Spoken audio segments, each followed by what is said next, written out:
je vais d'abord passer la parole à Monsieur Jean Tabimanga, qui est qui a été recteur de Yaoundé 1, recteur de Yaoundé 2, qui est linguiste, lexicologue, qui a travaillé sur les thèmes d'une langue africaine, et qui par ailleurs détient la chaire donc Léopold Senghor, qui a pour mission de diffuser une formation sur la francophonie, et qui va nous parler de l'enseignement du français donc au campus. Merci Madame la Présidente.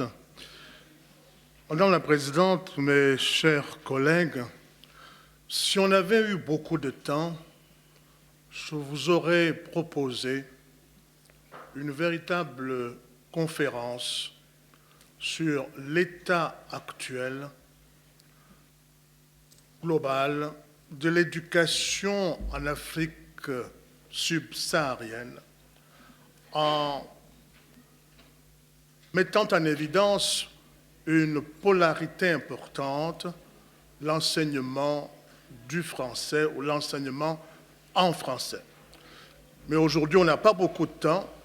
C'est pourquoi je vais tout simplement essayer de faire ressortir quelques aperceptions que j'aurais pu traiter, et je vais les faire ressortir à travers un résumé d'une communication qui pourrait s'appeler, pour avoir pour titre, crise économique, crise de la langue et profil de sortie de la crise. Il est évident, comme le thème le dit, le français est un territoire commun, c'est un bien immatériel partagé, un bien commun, mais qui a fait l'objet de différentes formes d'accueil, de réception et d'appropriation, et qui vit dans nos espaces à travers des statuts différents. Il est langue maternelle, par exemple ici, il est langue étrangère ailleurs, langue étrangère privilégiée, par exemple dans les pays du sud-est asiatique et de l'est européen, et langue seconde dans les territoires anciennement colonisés par la France.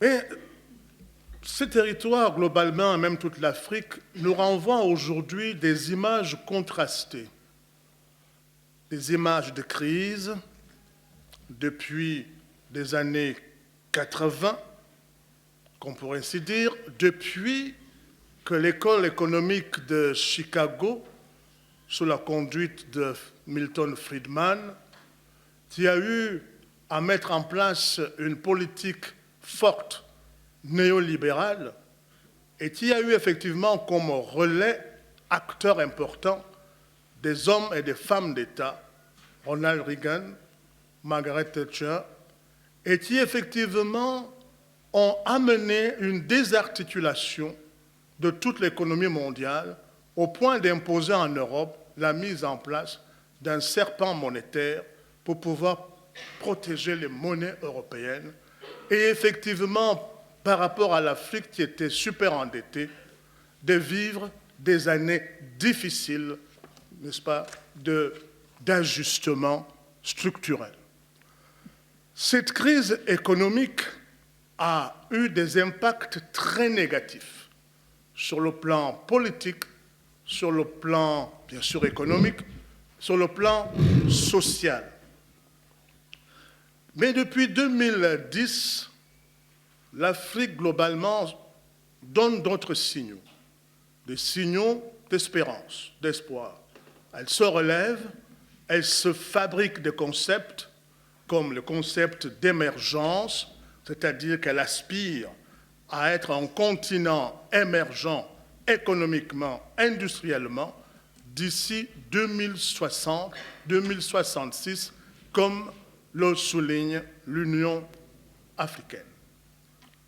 Et pourtant, c'est dans ce continent où on vit une crise presque endémique économique et on vit aussi des intuitions d'espérance, c'est dans ce continent qu'on situe l'avenir, le futur de la francophonie, tout simplement en raison d'un fort potentiel démographique, puisque, selon les meilleures estimations, d'ici 2050, l'Afrique pourrait avoir 2 milliards d'habitants, ce qui est important. Mais est-ce que cela veut dire que tous ces jeunes vont faire le choix de la francophonie? Ce n'est pas sûr, car en fait, les effets de la crise économique sont encore tout à fait importants. Cette crise économique a affaibli l'État-nation, a mis en place des processus de libéralisation politique, ce qui n'est pas mauvais, démocratique, et la démocratie elle-même, aujourd'hui, en dépit de tout ce que la francophonie a fait et bien d'autres espaces, est balbutiante, elle bat de l'aile, tandis que le marché, l'idéologie du marché, est en bonne voie et a une extension planétaire. Cette même crise économique a permis la libéralisation des entreprises publiques et du coup des chômages. Cette même crise économique a fait en sorte que l'éducation et la santé ne soient plus soutenues à bon niveau. Et du coup, l'école africaine a connu des problèmes. Et par rapport à l'école, la langue française, son enseignement, a connu une dégradation impossible. Mais par-delà tout cela, l'Afrique fait face à de nombreux défis par rapport aux Français. Il y a d'abord le défi de l'identité de la langue, l'identité francophone. Je puis dire que dans nos pays aujourd'hui, nous vivons mal la guerre des langues qu'emporte avec elle la mondialisation culturelle. Aujourd'hui, il y a une crise identitaire au niveau du français. Cette crise identitaire veut dire qu'il y a une crise de fidélité, une crise de confiance. Est-ce que les francophones ont encore confiance en leur langue? Et le mauvais exemple nous vient des pays du Nord, qui préfèrent abandonner, je dis bien abandonner, le français pour certaines activités importantes et faire le choix de l'anglais. Et alors, nous, les Africains, nous nous posons la question de savoir s'il en est ainsi de ceux-là même pour lesquels le français est langue maternelle, s'il y a cet abandon, en fait, comme on dit au Cameroun, nous, quoi là-dedans? Quelle est notre affaire? Pourquoi continuer à soutenir encore le français et la francophonie si les Français eux-mêmes du Nord l'abandonnent et pensent qu'elle n'est plus une langue de la modernité?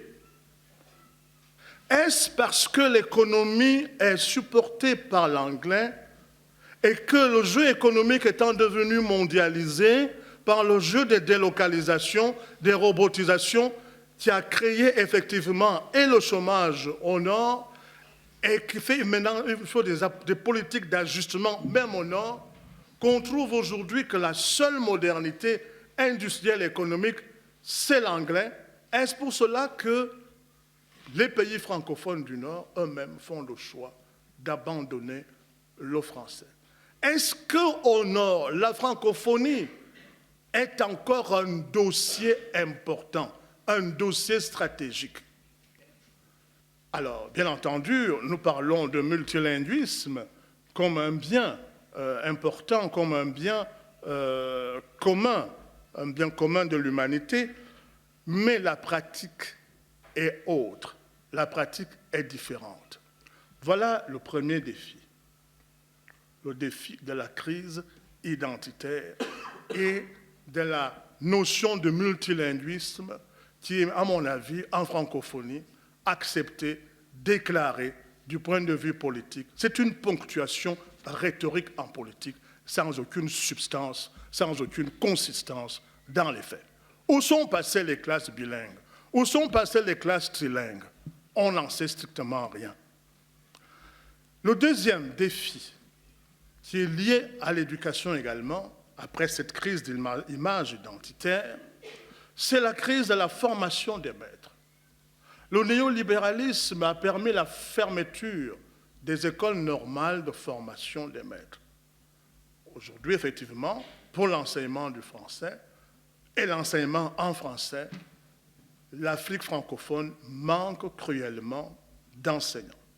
Le déficit s'élève à peu près à 1500 maîtres par discipline, ce qui est énorme pour que l'avenir de la francophonie puisse être symbolisé et porté par l'Afrique si on manque de professeurs à ce niveau et de maîtres.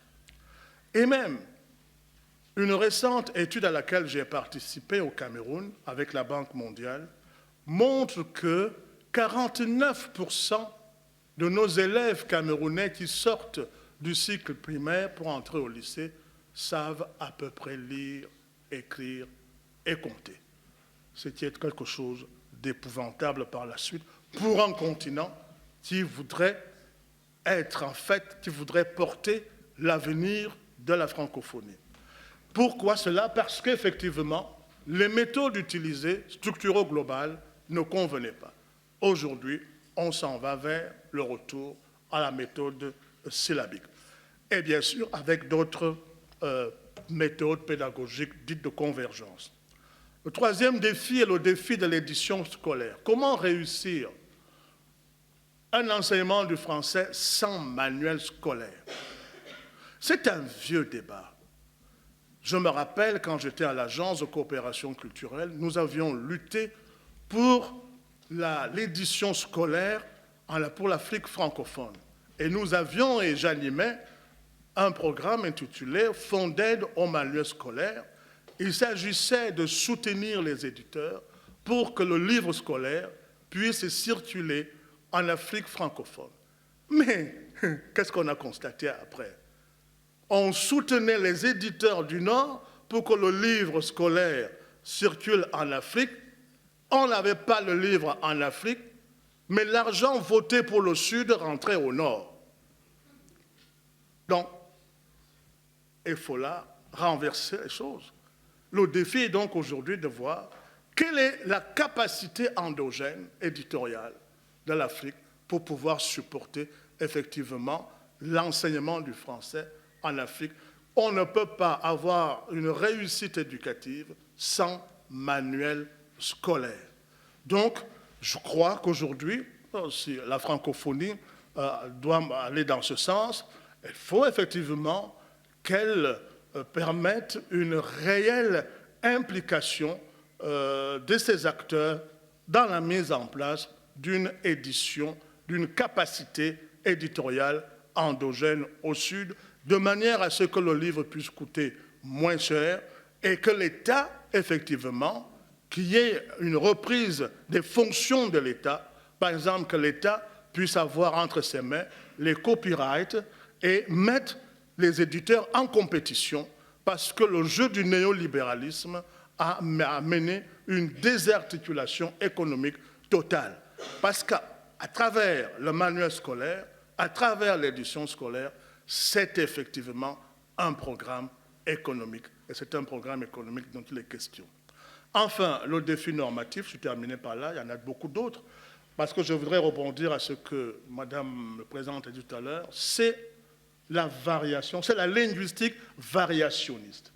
Cette linguistique variationniste a fait apparaître en Afrique des états, effectivement, de langue, ou des états de français sont différents. Et le problème aujourd'hui est de se poser la question, quelle est dans cette variation la variation qui peut être acceptée comme langue endogène normale, qui peut faire l'objet d'une appropriation sans complexe, de telle sorte que, comme dans d'autres espaces, nous avons le Nigerian English, le Ghanaian English, etc. Il faudrait, ce n'est pas moi qui le dis, mais les intellectuels africains et la dispersion du français le montrent. Il faut aujourd'hui qu'il y ait une normalisation d'une norme endogène du français en Afrique. Il y a une diversité linguistique dans la cohabitation des langues, mais n'oublions pas qu'il y a aussi une diversité intra-zone linguistique, c'est-à-dire dans le français. Je vous remercie pour votre patiente attention.